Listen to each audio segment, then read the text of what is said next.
Hello, my name is Patricia Potts, and I'm here today to talk to you about Verbal Judo. Verbal Judo is something I found out about several years ago, and I believe that the concept came from Dr. David Burns. And it's a way of communicating with other people in a more effective manner. Have you ever felt like when you got into a communication with someone that it is though you're walking on broken glass or heavy metal, when what you really want is a creation like this with your communication? Glass and metal and something beautiful, something that's a benefit to both of you. So today, we're going to talk about verbal judo and about how that can be a blessing in your life with your communication with other people. The way you remember it is understand, agree, and negotiate. You, a, and an. Understand what the other person is talking about, trying to understand where they're coming from. Agree, find something to agree with.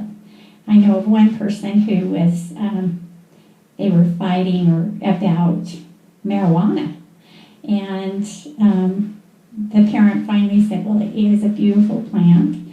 And just being able to agree on some terms, although they definitely didn't agree with the use of it, they found something to agree with. Okay, and then negotiate.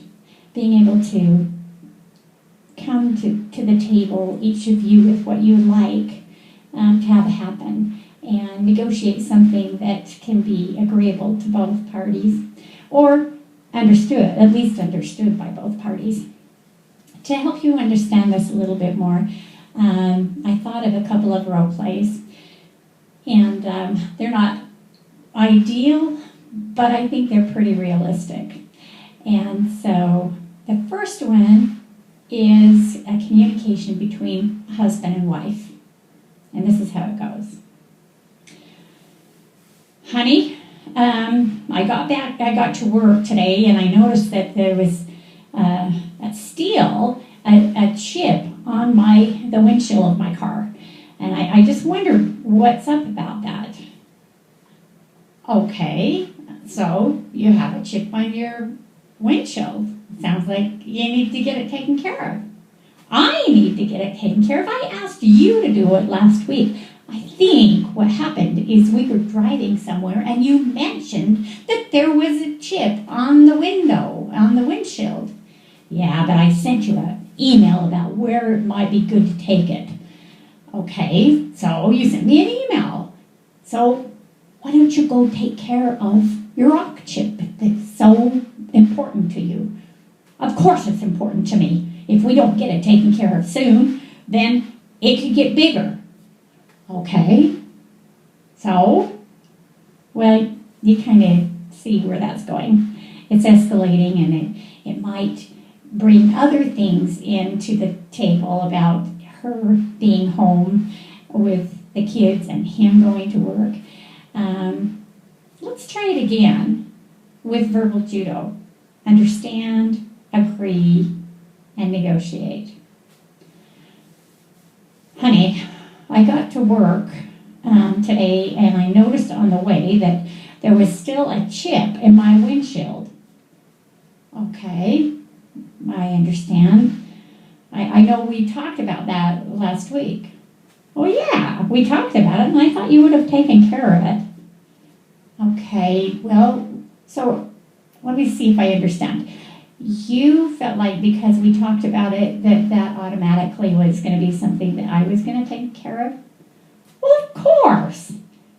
Even though it's your car? Well, I am the one that works.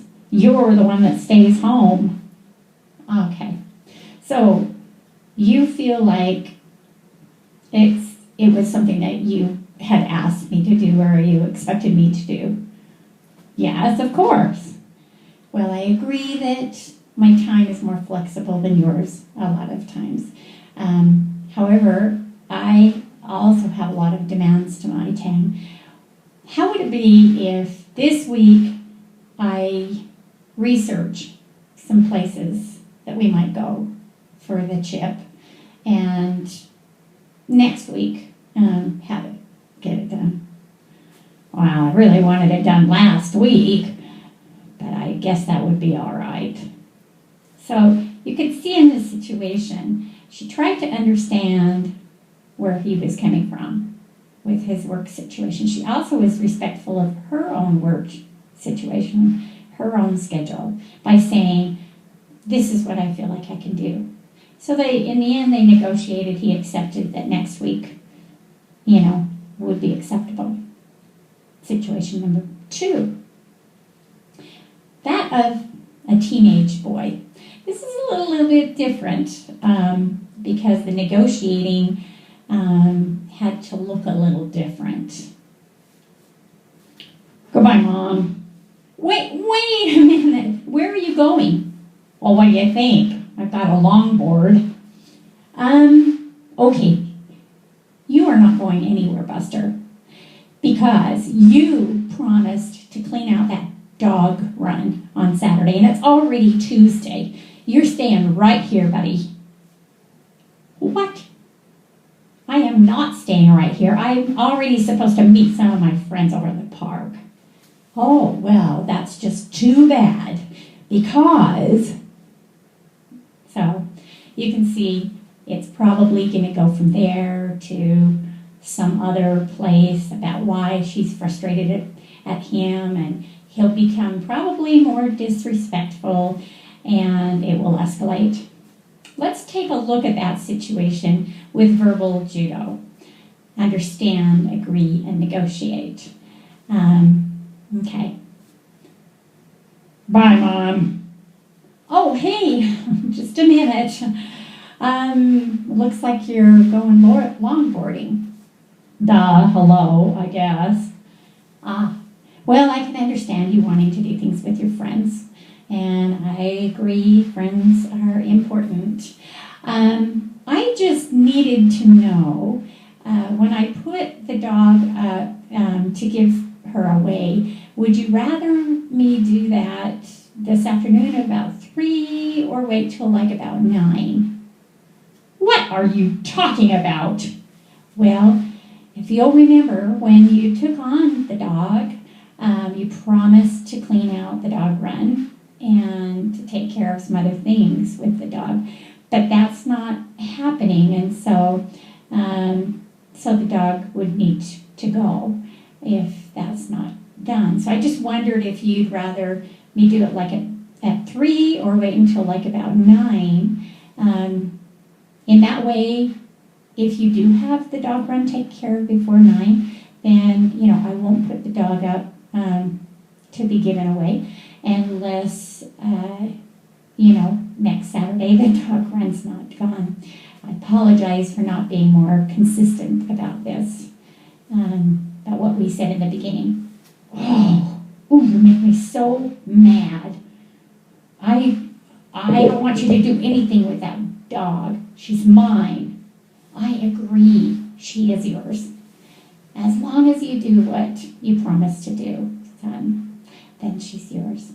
But if 9 o'clock comes and the dog run still isn't done, then I will be putting her on the classified ads for somebody else to take care of her. So, anyway, I know you're not happy with me, but that's the way it needs to be. So, if you want to leave right now to go longboarding, that's up to you. I hope you have fun. So, as you can probably see with that, the teenage son is going to be angry and remain angry for a while. But she did use those skills. So I do hope that these ideas, understand, agree, and negotiate, will help both of us have more satisfied and more beautiful relationships in the future. Again, this is Patricia Potts. Visit me at patriciapotts.com. verbaljudo.com.